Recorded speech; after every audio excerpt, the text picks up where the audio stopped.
불꽃이 튀고 긴장감이 흐른다. 과연 용이 하늘을 가르고 치솟을 것인가? 호랑이가 땅을 박차고 올라설 것인가? 피할 수 없는 숙명의 대결이 시작됩니다. 용호상박 투자의 전쟁. 자, 용호상박 역대 우승했던 종목과 우승자 명예의 전당부터 살펴볼까요? 명예의 전당입니다.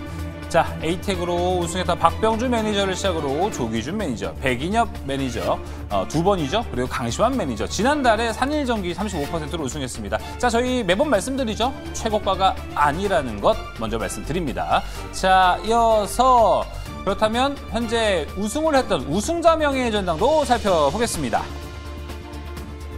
백인엽 매니저가 25.17%로 첫 우승을 했고요. 4월엔 강시환 매니저 96.61%, 그리고 5월, 6월 레전드를 쓴 이호근 매니저 119%, 123%. 이호근 매니저 오늘 출연하는 날입니다. 자, 그리고 박병주 매니저 35.85%로 지난달 종합 우승을 차지했습니다. 자, 이번 달부터 성하준 매니저와 최원범 매니저가 합류했습니다. 우승 더 치열해질 것 같습니다. 자, 오늘 함께하는 매니저부터 소개합니다.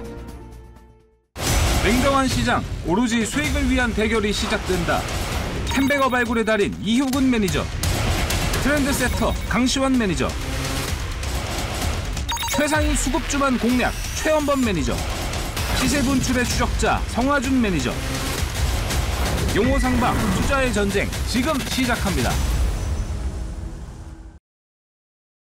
자, 용호상박 드래곤팀, 월수팀 함께 하겠습니다. 이호근 매니저, 성하준 매니저, 강시환 매니저, 최원범 매니저 나왔습니다. 어서 오세요. 안녕하십니까. 네, 다들 주말은 잘 보내고 오셨는지 모르겠습니다. 네. 황금 연휴까지 푹 쉬고 오셔서 아주 컨디션이 좋으실 것 같습니다. 시장만 좋으면 정말 좋을 것 같은데. 자, 일단은 저희 이 시간에 항상 프리토크 이야기를 하고 있습니다.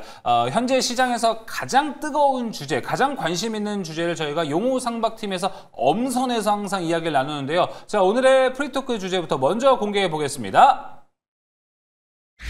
자, 넥스트레이드 이야기 많습니다. 야, 이거 계속 해야 된다. 없애라. 이런 이야기도 지금 많이 나오고 있습니다. 근데 오늘 거론된 게 15% 룰입니다. 이거 혁신의 족쇄냐, 안전핀이냐, 뭐 다양한 이야기들이 좀 나오고 있습니다. 이 넥스트레이드를 봤을 때 이 15% 룰에 대해서 뭐야 해서 보면요, 이 대체거래소 넥스트레이드가 최근 이 KRX와 비교했을 때 6개월간의 일평균 거래량 기준으로 15%를 넥스트레이드가 KRX의 15%를 넘어가면 안 됩니다. 근데 이 3월 4일부터 넥스트레이드가 시작이 됐어요. 근데 지금 이제 한 대략 거의 5개월 정도 지나가고 있는데 이때부터 지금 한 거래량이 11, 12% 정도 지금 된다고 합니다. 이 속도로 가면은 9월 정도가 되면 15%를 넘을 거다라는 이야기가 나와서 지금 1차 조치로 내일 모레부터죠. 9월 30일까지 YG 플러스를 포함한 26개의 종목이 이제 넥스트레이드에서 거래가 중지된다라는 이야기들 나오고 있어서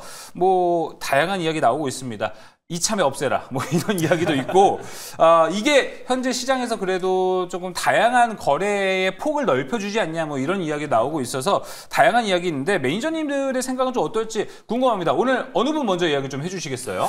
제가 또 뭐 이야기를 좀 먼저 해드리면요. 네. 일단은 결과적으로 말씀드리면 저는 이 15% 룰에 대해서 좀 다시 좀 이해를 해봐야 되지 않을까. 그러니까 이 야구로 좀 비유를 해서 말씀드려볼게요. 그러니까 야구라 그러면 한국거래소가 1군이에요. 넥스트레이드가 2군입니다. 네. 1군 경기가 더 재밌어야 수익이 날 거 아닙니까? 그렇죠. 근데 2군 경기가 1군 경기 관중 15%를 넘긴다? 그 1군 입장에서는 좀 답답할 수 있단 말이죠. 조금 부끄럽죠? 네, 그렇죠. 예. 그렇다 보니까 이 2군 경기 점유율이 15%를 넘긴다라 그러면 좀 제한을 하겠다. 4번 타자 빠지고 1번 타자 빠지고 이런 식으로 좀 제재를 하겠다는 내용인데 사실 저는 지금 이 15% 룰에 대해서 저는 좀 있어야 되는 제도다. 좀 이렇게 먼저 말씀드려야 될 것 같아요. 이게 왜 그러냐면요. 이 시장에서 지금 이 내용에 대해서 반박하고 반발하는 이유는 뭐냐면 어쨌든 이 제재할 때, 이 종목들을 제한할 때 YG 플러스라든가 풀먼이라든가 이 중소형주들을 제한한다라는 게 문제인 거예요. 그러니까 이 15%의 거래량이 넘기게 되면은 코스피 200이라든가 코스닥 150 종목을 빼버리고 그 위에서부터 쳐버리니까 야, 대형주는 정상 거래 시켜놓고 중소형주는 왜 거래 중단시키냐. 예를 들어서 15% 거래량이 급증한 게 삼성전자가 만들어낸 거면 삼성전자가 중단이 돼야지 왜 중소형주에 피해를 주냐. 이렇게 얘기하는 건데 저는 그게 맞다고 보거든요. 그러니까 어쨌든 넥스트레이드도 이 시장의 가치 평가가 돼야 된다는 말이에요. 그러면 우리가 유지할 수 있는 대한민국 시장의 코스피 100, 코스닥 150 종목들이 나름의 시장의 가치 평가가 잘 돼서 상단에 시총을 좀 평가 인정받고 상단에 놓여 있는 종목들인데 이 종목들이 중지된다. 넥스트레이드의 거래량 때문에 그럼 시장의 변동성이 좀 커질 수도 있다라고 저는 보이고 특히나 이 넥스트레이드의 움직임을 놓고 봤을 때는 이 15%의 거래량이 급증하는 부분들이 사실 시장의 왜곡도 많이 나오잖아요. 그죠? 급등락도 많이 나오고 시장의 왜곡도 많이 나오다 보니까 이런 부분에 대해서 제재하는 거 저는 충분히 있어도 좋다. 이렇게 생각하거든요. 있어도 좋다. 천무 매니저님 생각은 어떠십니까? 일단 오늘 제가 더 먼저 질문 드리고 싶은 게 과연 거래량의 15% 룰이었는지 아시는 분이 계셨을까? 다 등락 15%로 알고 있거든요. 상승 15% 이상은 안 돼. 네. 그래서 그걸로 알고 있고 이게 옛날로 돌아간 거 아니야? 지금 30%인데? 그런 생각할 수 있다고요. 아니죠. 이 저희 선제 조건이 좀 잘못됐다라고 저는 좀 반대 좀 의견을 좀 두고 싶고요. 예. 네, 아무래도 이제 안전장치에 대한 부분은 저는 충분히 22년도부터 25년 4월 달까지의 러우 전쟁이랑 인플레이션이 차지했던 이 시장에서 많이 경험했다 생각해요. 그래서 그 정도의 충격은 지금 투자자분들이 많이 이제는 리스크를 감안을 할 것이고 그래서 예전처럼 막 몰빵 투자나 이런 식의 투자는 많이 보이진 않는다라고 저는 생각을 하고 있거든요. 그러면 지금 어떻게 보면 규제를 더 하기보다는 일단 그대로 좀 시장에 맞춰서 조금 더 열어주는 측면에서 좋은 게 더 좋다고 해서 지금 규제에 대한 부분보다는 일단은 좀 풀어주는 쪽으로 하는 게 좋지 않을까라는 생각을 해봅니다. 제 생각은 조금 다릅니다. 왜냐하면 넥스트 트레이드라는 자체를 어떻게 보면은 뭐 개인 투자자분들이 이용하시는 분이 과연 얼마나 될까? 이 부분을 좀 생각해 봤을 때 솔직히 말씀드리면 저도 이용을 그렇게 많이 하지 않거든요. 그 부분은 많이 하지 않고 물론 정규장에서 많이 이제 매매를 하는 편인데 그런 부분들은 어떻게 보면 뭐 속칭 얘기하는 그런 특정 세력들, 특정의 인물들, 특정적 기관 이런 분들만 이용을 하면서 시세 조정을 할 수 있는 그러한 여지가 있다라고 좀 보여지기 때문에 그런 15%의 그러한 규제는 꼭 필요하다라고 좀 보여지고 아직은 개인 투자자분들이 조금 더 거래를 해서 익숙해질 때까지는 좀 규제를 두는 게 맞다라고 저는 생각을 합니다. 저도 여기에 대해서 이제 찬성하는 이유가 지금 원래 이제 박근혜 정부 때 그 30분 연장했잖아요. 그것도 힘든데 지금 넥스트 시장에서 너무 이렇게 하다 보면 어떻게 보면 이제 그 시세, 펀더멘털에 어떤 더 정확하게 반영이 안 될 수가 있기 때문에 저는 그 일단 거래소 코스피 시장이 좀 주가 돼야 된다 이렇게 보고 있습니다. 왜냐하면 넥스트 시장은 또 넥스트 시장 나름의 또 특징이 있는데 그게 주가 되면 안 된다 이렇게 보고 있습니다. 네. 1군 선수들 2군도 나와서 뭐 뛸 수는 있지만 1군만 뛰어도 된다. 뭐 이런 다양한 좀 의견도 있죠. 성화준 매니저님. 네. 그리고 또 이제 시장을 본다라고 했을 때 사실 이게 필요한 이유 중에 하나도 일본하고 미국 같은 경우에도 이 증시 초기에는 이런 제재들이 있었어요. 근데 어느 정도 시장 안정화를 찾아가고 나서부터 규제를 완화했던 부분들. 그래서 지금 안정화가 돼서 사실 뭐 미국장, 뭐 일본장 보세요. 우리나라 시장 힘들어 죽겠는데 그들은 잘 가지 않습니까? 다 그런 규제들 발판이 마련이 됐기 때문에 수급이 안정화됐고 그런 안전장치들이 있기 때문에 지금의 시장이 만들어진 게 아닌가. 전 좀 이렇게 보고 있습니다. 네, 알겠습니다. 저도 그렇게 생각합니다. 뭔가 안정되기 전까지는 어느 정도의 그런 게 필요하다. 그러다 보면 시장이 어느 정도 자체적으로 그런 수순을 밟아가면서 안정될 때까지는 규제는 필요하다라고 저는 보고 있습니다. 네, 알겠습니다. 근데 요새 조금 넘어가서 저희는 지금 15% 룰에 대한 이야기를 지금 나누고 있는 건데 최현모 매니저님 어떻게 보세요? 요즘 좀 넣어가서 좀 채팅창에도 의견이 없애자라는 의견이 좀 다수입니다. 예, 그러다 보니까 뭐 다양한 의견으로 봤을 때는 요새 그래요. 야, 본장에서 들어갈 수급이 여기까지 퍼져버리니까 안 올라가잖아. 맞아요. 이런 이야기를 하고 있는데 거기에 대해서 어떻게 생각을 하십니까? 독서실에 앉아서 공부를 9시부터 12시까지 딱 하면 되지 이거를 8시부터 준비를 하고 1시까지 한다고 오래 해서 앉아있다 능사가 아니다. 이게 능사가 아니거든요. 준비를 딱딱 준비해서 내가 정해진 시간에 하겠다 효율적이라고 생각을 하고 네, 저는 지금 이제 좀 약간 극단적일 수 있겠지만 넥스트레이드는 좀 어느 정도는 좀 저는 배제하는 쪽으로 좀 보고 있습니다. 예, 알겠습니다. 예, 저도 하나 생각을 말씀드리면 제가 이렇게 말씀드리니까 넥스트레이드 좋다 해야 된다가 아니고 저도 기준은 넥스트레이드 좀 더 있다 해도 되지 않았나. 네, 이 기준은 있어요. 근데 일단은 15% 룰이 있고 넥스트레이드에서 거래가 또 이루어지고 있다 보니까 15% 룰에 대해서만 일단 있으니까 유지해보자.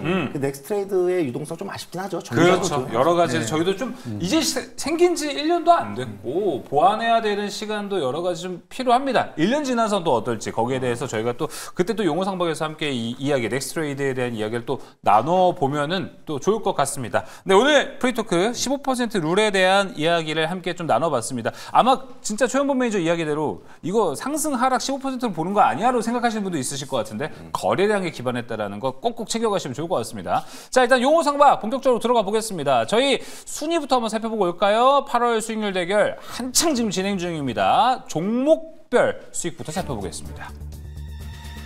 자, 현재 수익률 대결 아주 치열합니다. 순위 변화가 좀 생겨났습니다. 일단 노머스 16.64%, 그리고 한화엔진, 이호근 매니저 항상 3위였는데 2위로 치고 올라왔네요. 11.93%고요. 일동제약도 치고 올라왔습니다. 최원범 매니저님 7.98%. 어떻게 저런 포즈를 지을 수 있죠? 상당히 뻔뻔합니다.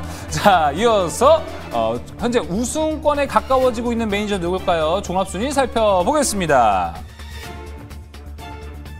여전히 1위를 지키고 있습니다. 하지만 시장에 여파가 좀 있다라는 것, 우리 좀 봐야 될 것 같습니다. 강시환 매니저 현재 1위 지키고 있습니다. 14.45%. 이가람 매니저가 치고 올라왔네요. 0.41%. 조기준 매니저 0.77%. 하락한 상태로 3위가 나왔습니다. 자, 이렇게 순위 한번 모두 살펴봤습니다. 일단은 현재로서 오늘은 제가 이번 주부터 뭔가 특이점이 생기는 것 같습니다. 화목 매니저들의 얼굴이 많이 보이기 시작했다. 이제 월수도 긴장을 좀 해야 되지 않을까. 사실 지난주까지 월수만의 파티였거든요.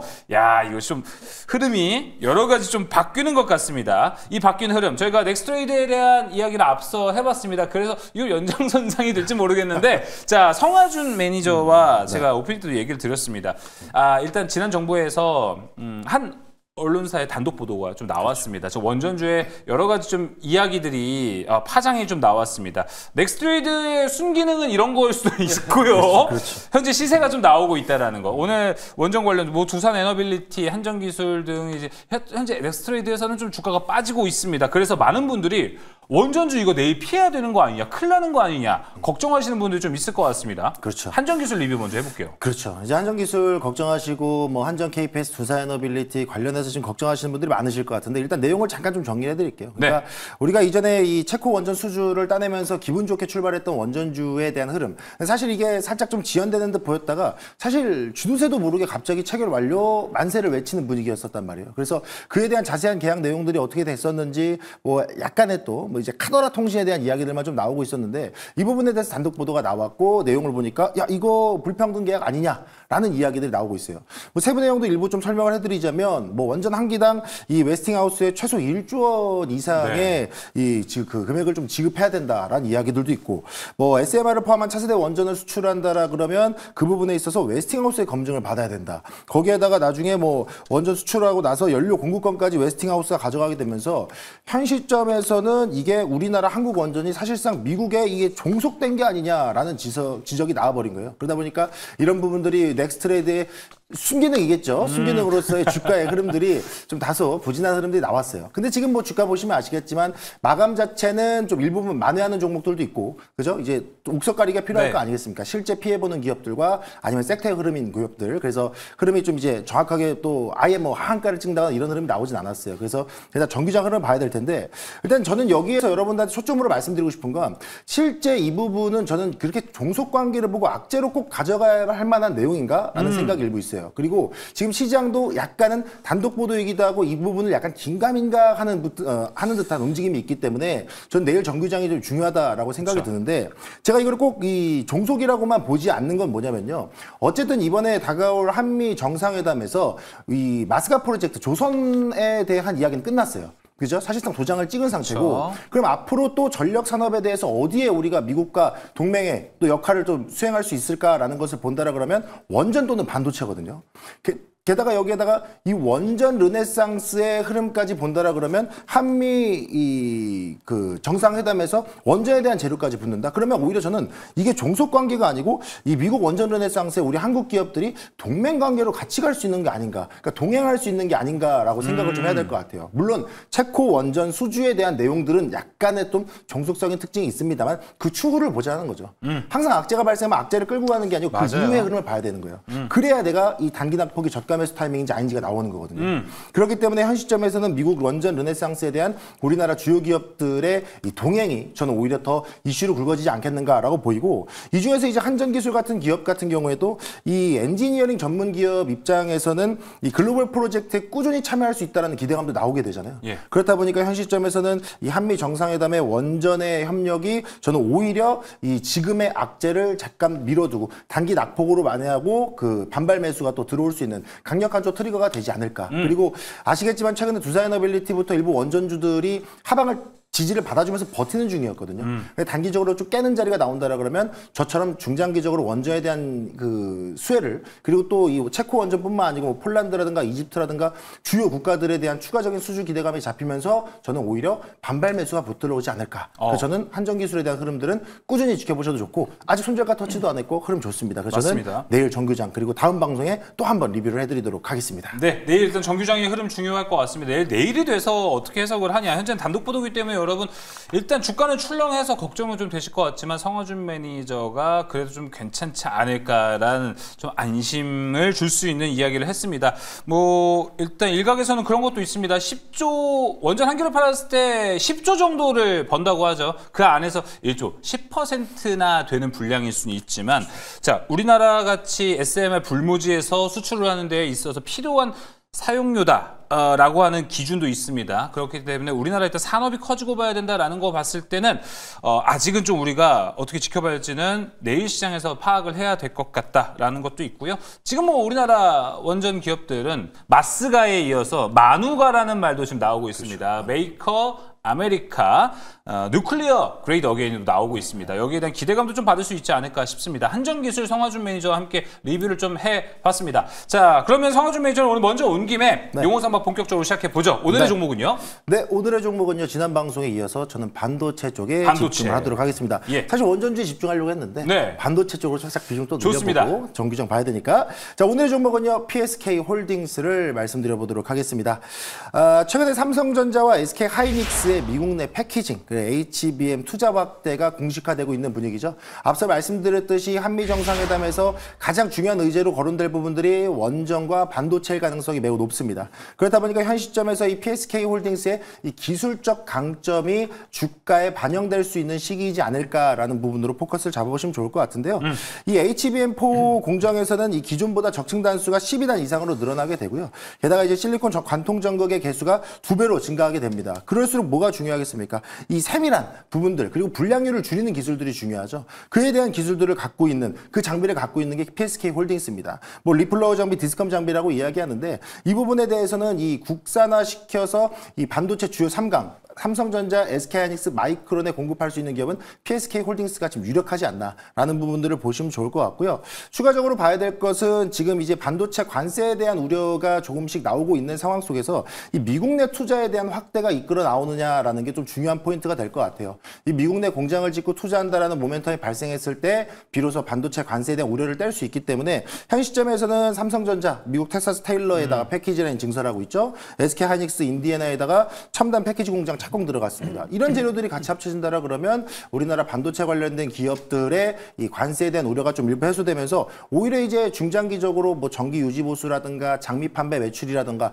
이런 부분들에 대한 모멘텀이 이 주요 장비 종목인 PSK 홀딩스에 강력하게 작용될 가능성이 높다. 이거 보시면 좋을 것 같고요. 자, 마지막으로는 이 시장의 확장성을 좀 보시면 좋을 것 같아요. 최근에 이제 AI 반도체 시장 같은 경우에는 이 엔비디아와 AMD, 그러니까 뭐 HBM 이런 플레이어들만 있었는데 최근에는 이제 아마존, 구글, 메타 같은 이런 빅테크 기업들이 흔히 얘기해서 이 주문형 반도체라고 해요. 그러니까 자기들의 입맛에 맞춰서 반도체를 만들어내는 건데 이런 부분들이 각 구성별로 다 다릅니다. 그래서 이럴 때일수록 더 중요하게 들어가는 게 이런 세정 장비, 이물질 잡아내는 장비라든가 이 증착 장비를 접합시키는 장비들의 중요도가 매우 높아지기 때문에 여기에서 또 PSK 홀딩스가 이중수혜를 입을 수 있는 구조로 저는 충분히 나아갈 수 있다라고 보고 있습니다. 그래서 당장 이번 달 안에 한미 정상회담이 있고 반도체 관련된 관세 문제도 발생은 하겠지만 그 부분이 저는 우리 한국에 큰 영향을 끼치지 않을 거라고 보기 때문에 오히려 이런 모멘텀들이 단기적으로 이 반도체 장비주에 대한 흐름들을 좀 더 강하게 끌어올려주지 않을까. 그리고 특히나 이제 오늘 장중에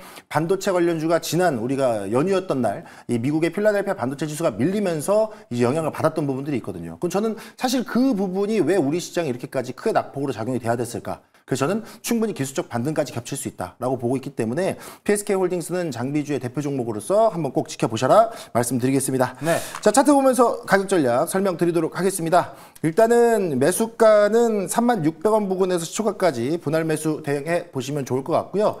현 시점에서는 충분히 매수 가능한 자리에서 목표가는 36,500원 잡아드릴 거예요. 이 라인 보시면 아시겠지만 계속해서 횡보하고 있던 구간의 박스권 상단입니다. 그래서 이 구간 여러분들 챙겨보시면 좋을 것 같고요. 손절가는 26,000원으로 좀 러프하게 잡고 대응해 보시면 좋을 것 같습니다. 예, PSK홀딩스 제가 작년에 이제 뭐 방송에 나와서 추천드렸을 만큼 되게 좋은 종목이고 반도체 쪽에서 되게 수혜를 많이 받을 수 있을 것이다. 그리고 HBM뿐만 아니라 삼성양 매출에서도 좀 좋게 받을 것 같은데 동 종목이 한 가지 아쉬운 점이 있었던 게 뭐냐면 이번에 2분기 실적 발표가 너무 아쉬웠어요. 매출액도 많이 떨어졌고, 그렇죠?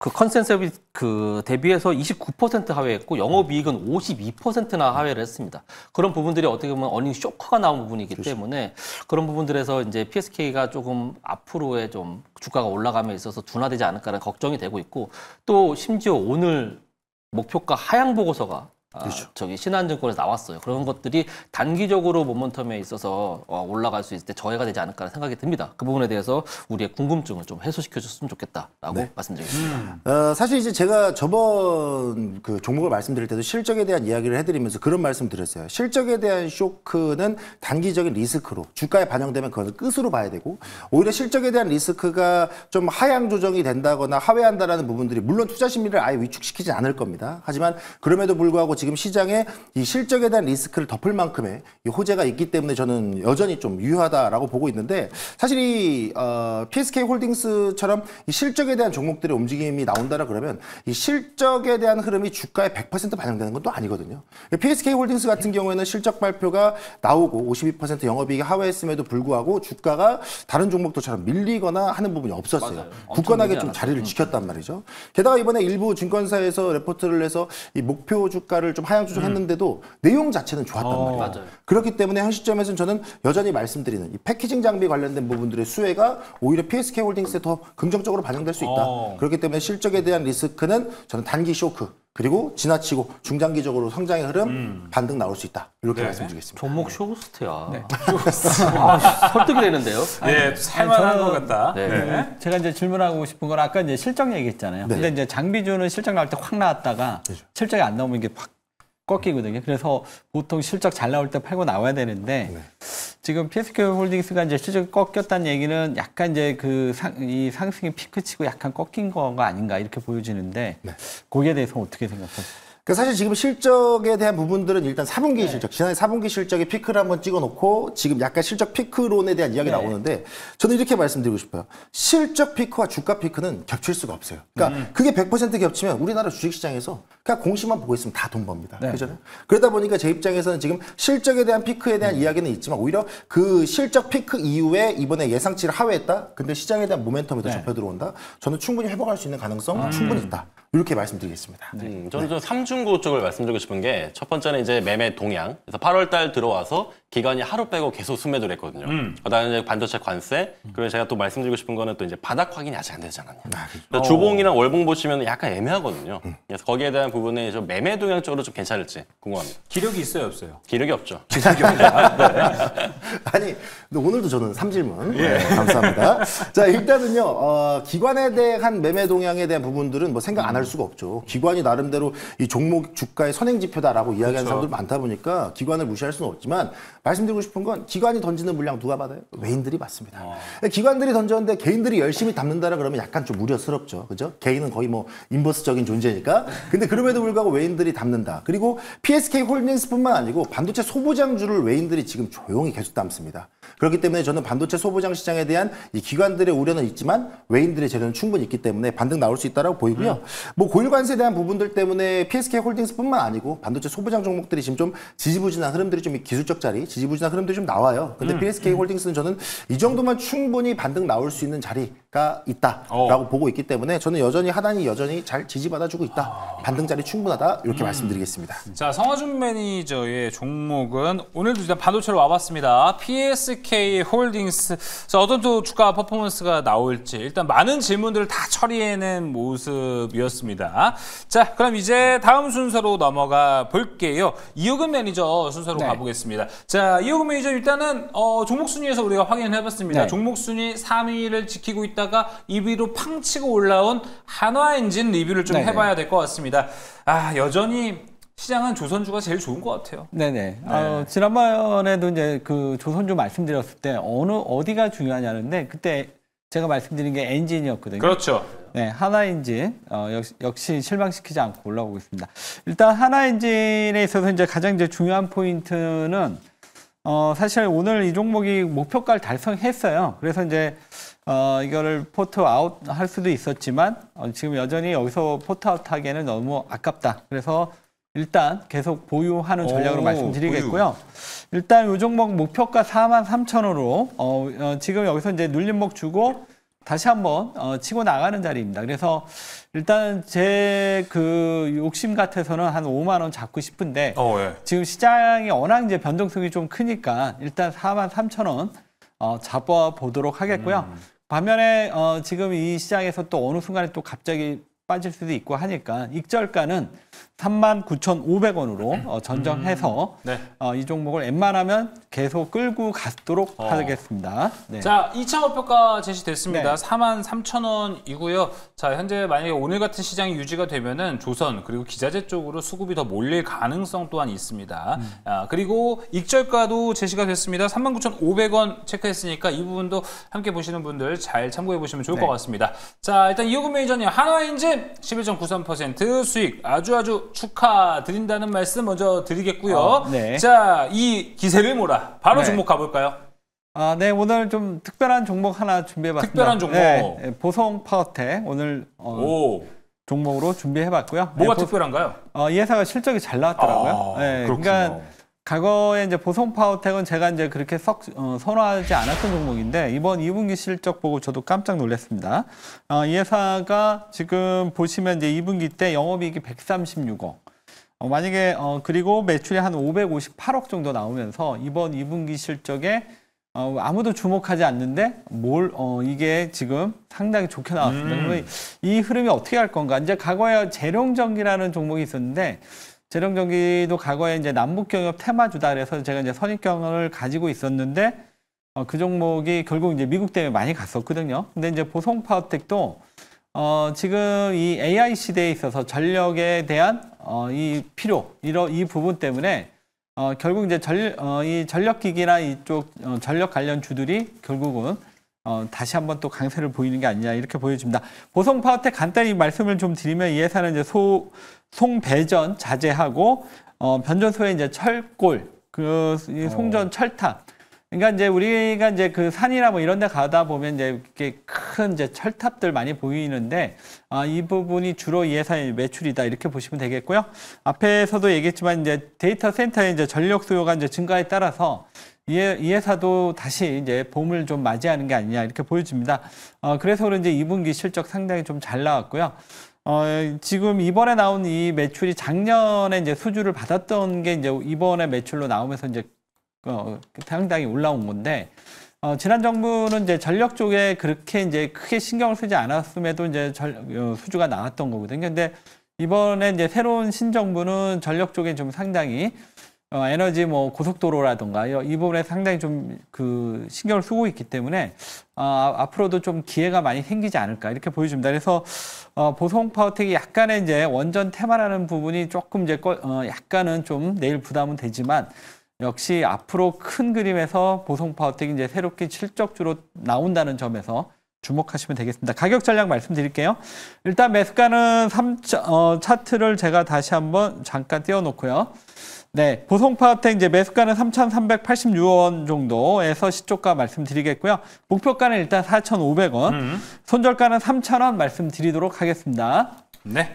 보성파워텍 지금 보면 수급도 외국인이 꾸준하게 사주고 있고 그리고 실적 말씀하셨는데 전분기 대비 분기 네. QOQ 분기 대비 218% 매출액 네. 상승. 그리고 영업이익은 자그마치 900%나 높게 나와 있어서 지금 작년부터 시작해서 1분기, 2분기, 3분기, 4분기 올해 1분기까지 봤을 때 네. 최대 매출과 최대 영업이익을 찍었단 말이죠. 네. 그래서 정말 좋게 봐도 될 것 같습니다. 그리고 네. 차트적인 모습도 지금 골든크로스 해놓고 딱 있는 상황인데 그런데 말입니다. 오늘 질문이군요. 원전이 좀 좋지 않은 얘기가 나왔고 네. 그리고 또 이 종목을 살펴보다 보니까 수급이 기관 쪽에 수급이 네. 하나도 없어요. 그러니까 네. 어떻게 보면 주가가 올라갈 수 있는 어떻게 보면 하나의 뭐 바로미터라고 할 수 있는 주가의 수급인데 연기금도 없고 투신도 없고 뭐 은행도 없고 없습니다. 네. 오로지 외국인 수급만으로 올렸는데 네. 한쪽 날개만으로 보성 네. 파워텍 올라갈 수 있을까요? 총 날개만으로. 일단 한쪽 날개가 움직이면 반대쪽 날개가 움직이겠죠. 네, 일단 그렇군요. 보성파워텍이 이제 내일 사실 원전 때문에 고민을 많이 했는데 결국 이번에는 좀 테마가 아니라 실적이다. 이 부분을 좀 높이 봤고요. 이 종목이 보면은 지금 증권사 리포트도 많이 안 나왔더라고요. 예, 그래서 지금 저 역시 보성파워텍에 대한 이제 선입견을 갖고 있었는데 지금처럼 이렇게 실적이 나온다면 아마 이제 리포트도 좀 나오고 오히려 이제 기관 쪽에서 좀 그 수급이 들어오지 않을까 이렇게 보고 어차피 기업이 실적이 좋으면 수급은 자연스럽게 따라 들어올 수밖에 없기 때문에 그러니까 어떻게 보면 이제 기관이 들어오기 전에 이제 선침해 뭐 이런 부분이 되지 않을까 이렇게 또 보고 있습니다. 그래서 이번에 만약에 살짝 이제 원전 때문에 흔들리더라도 결국은 실적이 되니까 이번에는 좀 다르다 이렇게 보시고 좀 접근했으면 좋겠습니다. 네. 철골 그 매출이 철골 매출만 67% 정도가 돼서 이제 거의 메인으로 이제 삼는데, 근데 지금 최근 나오는 게 이제 ESS 얘기도 나오고 이제 송전탑 관련 얘기도 나오는데 그 송전탑 얘기 나오고 이제 세명 전기가 그걸로 갔었죠. 그래서 이제 HVDC로. 근데 그게 이제 단가가 결국에는 많이 또 차이가 날지 안 날지도 미지수인데 다른 어떤 지금 철골 말고 좀 사업성이 좋은 것들이 또 뭐가 있을지 궁금합니다. 일단은 지금 현재는 아마 이제 그 철골 뭐 이쪽이 아마 이제 주가 되는 것 같아요. 근데 이제 HD 현대일렉도 변압기 하나로 이제 크게 성장을 했기 때문에 지금 여기서 이제 성장하는 거는 뭐 크게 문제될 건 없을 것 같고 지금 이제 보성파워텍이 보니까 ESS 뭐 태양광 뭐 이런 좀 상당히 이번에 돈을 벌면 이제 그런 쪽으로 좀 확대할 것 같아요. 그래서 조금 뭔가 좀 변화가 생기지 않았나 이렇게 봅니다. 네, 알겠습니다. 지금 안 그래도 아까 강시원 매니저가 잠깐 이야기를 하기도 했었는데 이것만 짚고 넘어갈게요, 간략하게. 지금 채팅창에도 추억마을님께서 이거 원전 관련주인데 오늘 추천이라고요? 이렇게 해주셨는데 저도 기억나는 게 예전에 원전 관련주 때 보성파워텍이 테마에 엮여있긴 했습니다. 근데 요새는 좀 전력 설비 쪽에 밸류를 더 받아가죠? 내일 지장 없겠죠? 그러니까 그게 이제 내일이 살짝 이제 내일만 잘 넘어가면. 그래요? 근데 요거는 이제 단기 흐름에서 말씀드리는 거고 결국은 이제 긴 흐름에서 우상향이다. 실적으로 가면 큰 그림에서는 결국 가지 않을까. 근데 내일은 조금 이 부분을 좀 주의하셔야 될 것 같습니다. 내일 그래도 좀 조심해야 될 포인트는 있다라고. 왜냐하면 과거에 그렇게 움직였기 때문에. 네, 맞아요. 추억말님께서도 잘 참고를 일단 해보시면 좋을 것 같습니다. 긴 흐름에서는 우상향이다라는 겁니다. 자, 이제 강시원 매니저 순서로 넘어가겠습니다. 현재 종합순위 1위를 달리고 있고 종목 순위도 1위. 1위밖에 모르는 남자. 강시원 매니저 순서로 가보겠습니다. 일단 리뷰를 좀 해볼게요. 강시원 매니저님 일단 리뷰는 AS 차원에서 오늘 하겠네요. TFE. 네, TFE 종목입니다. 제가 원래는 이게 내일이죠. 내일 기간 IR이 있어요. 그래서 실적 발표가 기간 IR 하면서 나오지 않을까라는 기대감이 있었는데 물론 지난주에 이제 실적 발표가 나오면서 이제 동종목이 조금 약간 흔들린 부분이 있었습니다. 근데 그 부분이 왜 그랬냐면 컨센서스보다 조금 더 나왔어요. 그러니까 안 좋게 나온 건 아닙니다. 컨센서스보다 영업이익이 한 1억 정도 더 나왔고 매출액은 거의 뭐 KB증권의 리포트가 맞을 정도로 정확히 잘 나왔습니다. 그렇기 때문에 시장에 그런 기대치에 부응했다라고 볼 수 있겠고 미국에서 봤을 때 지금 반도체에 대해서 지금 트럼프가 뭐라고 한마디 했기 때문에 관련 종목들 다 밀렸음에도 불구하고 동종목은 또 오늘도 아래 꼬리 달고 올라와 있는 상황입니다. 그래서 동종목이 앞으로도 더 괜찮게 보여지고 있고 삼성양 매출이 지금 좀 잡혀있는 부분 그리고 소켓 부분에서 ISC의 반사 수혜를 받기 시작하지 않았나라고 좀 보여집니다. 왜냐하면 보드하고 소켓 부분의 매출이 크게 증가한 모습을 좀 볼 수 있었고요. 그리고 또 하나 특이한 점이 있는데 기타 매출에서 한 35억 정도가 발생했는데 이게 아마 미국의 M사 다들 아시는 M사 쪽이 아닐까 추측을 좀 해볼 수 있겠습니다. 그렇다고 한다면 삼성과 M사의 매출을 전부 다 받을 수 있는 그러한 종목이 아닐까 생각이 들고 있고 앞으로 이제 이 종목이 더 성장할 수 있을까라고 좀 의구심이 가질 수 있는 분들이 계실 수 있는데 저는 삼성전자의 파운드리 그런 쪽에서 앞으로 삼성전자가 테슬라 그리고 애플 그다음에 인텔의 노크까지 받고 있는 상황에서 이번에 이재용 회장이 또 미국에 가서 아마존 그렇죠. 그리고 엔비디아까지 만나고 왔기 때문에 그런 광폭 행보를 봤을 때 TFE가 같이 함께 올라가지 않을까라고 생각이 들어서 네. 잘 가져가신다고 하면은 동종목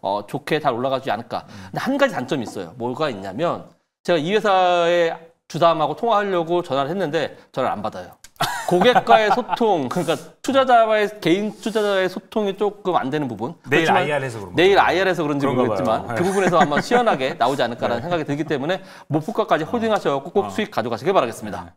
귀찮게 전화하지 말고 내일 IR 와서 물어봐라. 뭐 이런 내용이 아닐까 싶기도 합니다.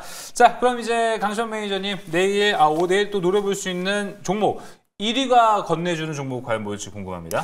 저는 오늘 어저께 미국 시장에서 태양광 관련된 종목들이 좀 많이 올라왔어요. 그거에 관련된 종목 산일전기를 다시 한번 가져왔습니다. 강시원 매니저 하면 산일전기죠. 네. 지난달 우승으로 만들었던 35%로 네. 그 종목. 오늘 또 이렇게 눌렸기 때문에 21선 찍고 반등이 나와 있는 지금 상황이기 때문에 산일전기 그 미국에서 이제 OBBBA 재생에너지 보조금 가이드라인이 확정되었습니다. 이 부분이 이제 업계의 우려보다 완화된 리스크가 낮아졌기 때문에 그 미국 시장에서 태양광, 풍력 관련된 종목들이 좀 많이 올라왔어요. 그 이유는 이제 2027년 12월 31일까지 그 안에 투자된 부분을 보조금을 지어준다. 이러한 내용이 있었기 때문에 아마 지금 25년부터 27년도까지 빠르게 그런 태양광 쪽이라든지 풍력 쪽에 그런 매출이 많이 발생되지 않을까. 그러한 수혜로 산일전기 역시 신재생 에너지 쪽에 또 관련된 태양광 쪽에 관련된 그런 매출이 발생되고 있기 때문에 오늘 전력기기 쪽에 전부 다 밀렸음에도 불구하고 산일전기가 플러스로 마감된 이유가 아닐까라고 생각이 듭니다. 또한 한 가지 또 투자 포인트를 한 가지 더 짚어보자면 매출을 발생한 실적을 볼 수 있겠는데요. 매출액과 영업이익이 어닝 서프가 나왔습니다. 그래서 아무래도 그 부분들이 3분기, 4분기에도 계속해서 캐파가 커지는 만큼 산일전기 지금 미국향 매출이 사상 최대치를 계속 경신하고 있거든요. 이번 8월 달 10일에 나왔던 수출 지표를 봤을 때도 사상 최고치를 경신한 만큼 3분기, 4분기에도 영업이익과 매출액이 더 커질 수 있다는 부분 명심하시면서 그 두 번째 투자 포인트를 잡겠고요. 네. 세 번째 투자 포인트를 보게 되면 앞으로 이제 그 전력 인프라 그런 것들에 봤을 때 AI 데이터 센터 그리고 우리나라 정책으로 봤을 때 그 에너지 고속도로 이런 부분들을 좀 놓고 보면은 데이터 센터 향 그 변압기가 들어가는 부분 그런 것들을 생각을 해볼 수밖에 없다라고 생각이 들기 때문에 동 종목을 강력하게 이번에 눌림 목이 주었을 때 추천드리는 바이고요. 차트 보면서 가격 설정 해드리도록 하겠습니다. 좋습니다. 자, 시초가부터 시작해서 109,500원 정도까지 오늘 아래 꼬리 정도 되겠네요. 이 정도 부분에서 분할 매수를 하시면 되겠고요. 목표가는 전고점 근처인 131,500원까지 잡아드리겠고 손절가는 러프하게 잡겠습니다. 8만 원 정도까지 121선까지 잡아드릴 테니까 좀 분할 매수 잘 하셔가지고 목표가까지 꼭 가져가셔서 수익 챙겨가시길 바라겠습니다. 네.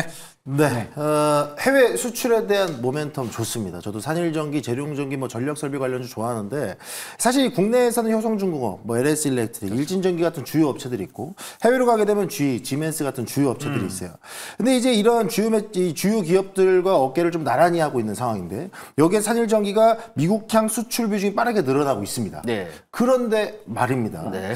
이 질문을 따라하기 주요 시작했어요. 기업들을 엎을 수 있을 만한 산일전기의 강점이 뭘까라는 거죠. 그러니까 효성중공업에 대한 메이저, LS일렉트릭에 대한 메이저, 그보다는 규모가 좀 작지 않습니까? 네, 그렇습니다. 근데 그 이상을 뛰어넘고 신고가 부분까지 슈팅을 때릴 수 있을 만한 가격 경쟁력, 아니면 빠른 납기, 수급, 대응들 이런 것들 강점이 뭐가 있는지 그거 궁금합니다. 우선은 우리나라의 그 미국향 배전 변압기 수입 시장에서 한국이 미국 시장에서 점유율 1위입니다. 거기에서 산해전기는 70% 비중을 담당하고 있다라고 좀 보여지고 있고 미국형 매출에서.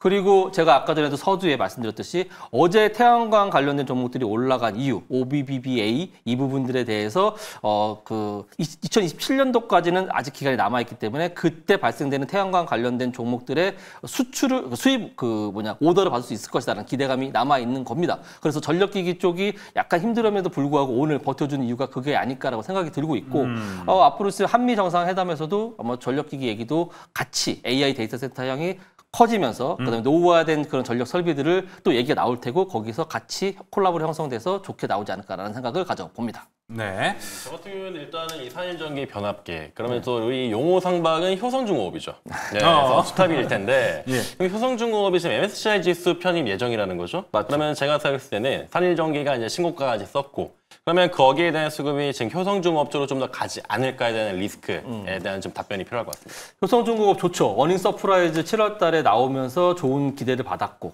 그리고 지금 최근에 생산시설도 넓힌다고 하면서 그런 부분들도 기대를 받고 있는 부분인데 효성중공업이 저점 대비해서 좀 많이 올라왔어요. 한 3배 정도 올라와 있고 또 100만 원대 되게 무거운 종목이기 때문에 아무래도 그 종목보다는 산해전기 한 2배 정도밖에 안 올라와 있는 상황에서 2027년도 매출액을 예상 가이던스를 보니까 지금보다 그 계산해 보면 한 2배 정도로 주가는 올라갈 수 있는 그러한 계산이 나옵니다. 그래서 좀 더 가볍고 탄력적으로 올라갈 수 있는 산해전기가 좀 투자해 보시는 게 어떻겠냐라고 생각돼서 오늘은 산해전기를 추천드리는 바입니다. 네, 자 산일전기까지 이야기 들어봤습니다. 강시환 매니저님 평소에 하던 질문 스타일 좋다. 네. 이거 이런 거 너무 좋은데 그런데 말입니다. 네. 이렇게 들어가니까 네. 어떠세요? 당해보니까 어떠세요?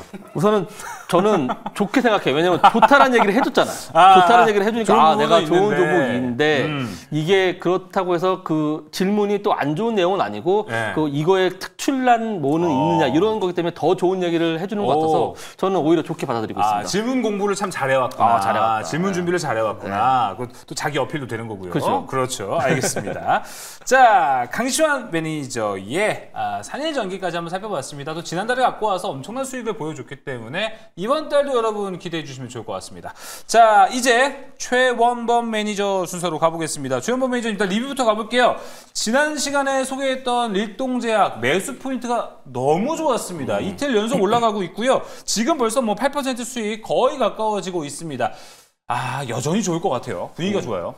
그때 이제 타이밍 잡고 바로 들어가신 분들 지금 깔끔하게 간략하게 말씀드릴게요. 타이밍 들어가신 분들은 만족하실 거예요. 3거래일 연속 찍은 상승이 나오고 있고 기간 매수가 이어지고 있습니다. 자, 위고비가 처음 나왔을 때보다 지금 마운자르 유통 속도가 훨씬 빠르다고 합니다. 자, 이걸로 포인트 잡으시면 될 것 같고요. 이런 장에서도 버티는 3일째 저는 가능성 충분하다고 생각합니다. 내일도 매수가 좀 마지막으로 볼 수 있을 것 같으니까 한번 집중해서 보시면 좋을 것 같아요. 네, 알겠습니다. 2차 목표가 올리는 거네요? 네, 2차 목표 좀 올려서 22,900원까지 보시는 것도 좋을 것 같아요.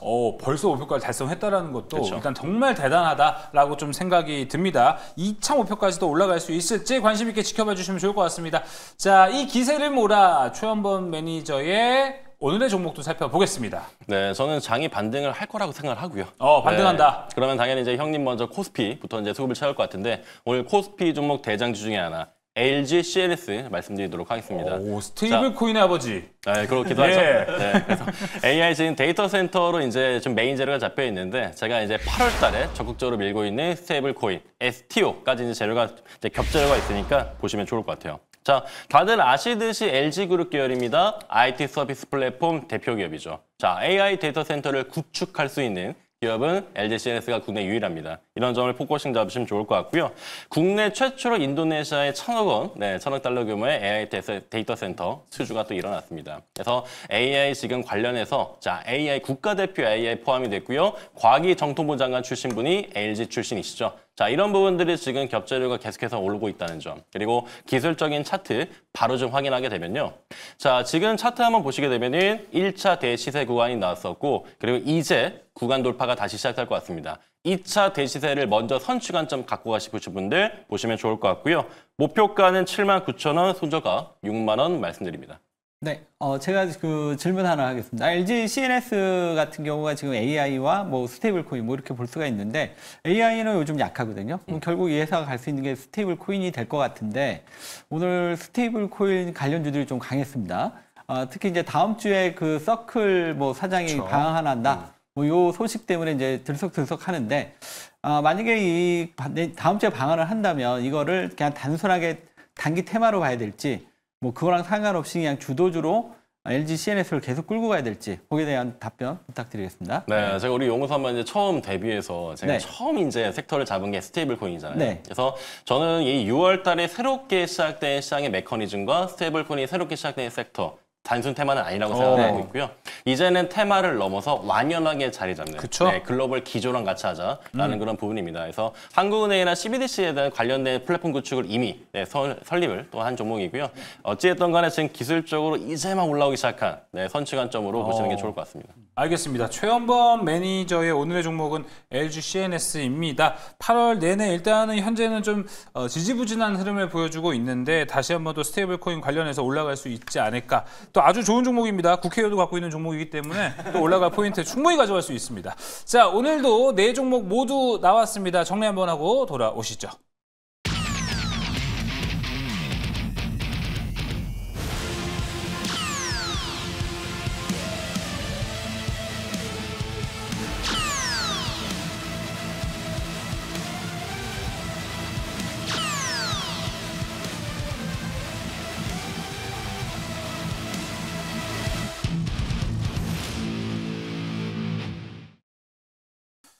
네, 4종목 모두 확인해봤고요. 이제 매니저들과 더 깊은 이야기, 시장에 대한 인사이트, 시장이 참 힘듭니다. 여기에 대한 도움을 좀 받아야겠죠. 이효근 매니저님 어디로 가면 될까요? 네, 저는 이제 9시 20분 이 방송 끝나고 유튜브에서 이효근 검색하시면 되겠고요. 최근에 이제 시장이 상당히 좀 지지부진하고 좀 약한데 이 부분은 이제 새로운 주도주의 하나의 태동을 하기 위한 하나의 진통이다 이렇게 보고 있습니다. 그래서 지금 요 조정을 오히려 즐겨야 되지 않냐 이렇게 말씀드리겠고요. 오늘 앞으로 그러면 주도주가 될 수 있는 섹터와 대장주를 공개할 거니까 오셔서 다음 장을 준비하시는 중요한 시간을 가지기 바랍니다. 네, 이효근 매니저 무료 방송 안내해드렸고요. 이어서 성화준 매니저님. 네, 저는 이 방송 끝나고 또 바로 진행합니다. 벌써부터 유튜브 검색창에 성화준 검색하고 입장하셔서 대기하고 계시면 제가 바로 등장하겠습니다. 오늘 시장의 하락장 아시아 시장 유일했습니다. 우리가 이렇게 빠져있는 시장에 어떻게 수익으로 살아남을 수 있을지 어떤 섹터를 잡아야 되는지 포인트 잡아드릴 테니까요. 바로 이어지는 공개 방송에서 함께 하시길 바라겠습니다. 체력이 진짜 좋은 것 같습니다. 성화준 매니저님. 이어서 강시환 매니저님은 언제 하시나요? 네, 저는 내일 아침 8시에 항상 얼리버드 투자라고 타이틀 정해서 오픈런. 하고 있는데 그렇죠. 네, 오픈런을 준비하고 있습니다. 그래서 내일 아침 8시에 유튜브에서 강시환 매니저 검색해서 들어오시면 될 것 같고요. 지금 박스권 조정의 장세입니다. 여기서 우리가 꼭 매집해야 될 종목들을 대공개할 테니까 내일 꼭 참석하셔가지고 내일 올라갈 수 있는 종목 그리고 앞으로 매집해야 될 종목 받아가시길 바라겠습니다. 자, 이어서 최현범 매니저님 무료 방송 언제 하십니까? 네, 제가 이제 매주 이제 월수마다 이제 10시에 진행하는데 오늘은 10시에 진행하지 않고요. 내일 오후 3시 50분에 장 마감하고 나서 제가 말씀드리는 게 더 많을 것 같아요. 그래서 오늘은 패스하고 내일 3시 50분에 뵙도록 하겠습니다. 내일은 항상 10시지만 내일은 장 마감하고 할 얘기가 많다. 들어와서 다 들어줘라. 3시 50분 최현범 매니저의 무료 방송 준비되어 있습니다. 자, 오늘 용호상박은 여기서 마무리해보도록 하겠습니다. 네 분 오늘도 고생 많으셨습니다.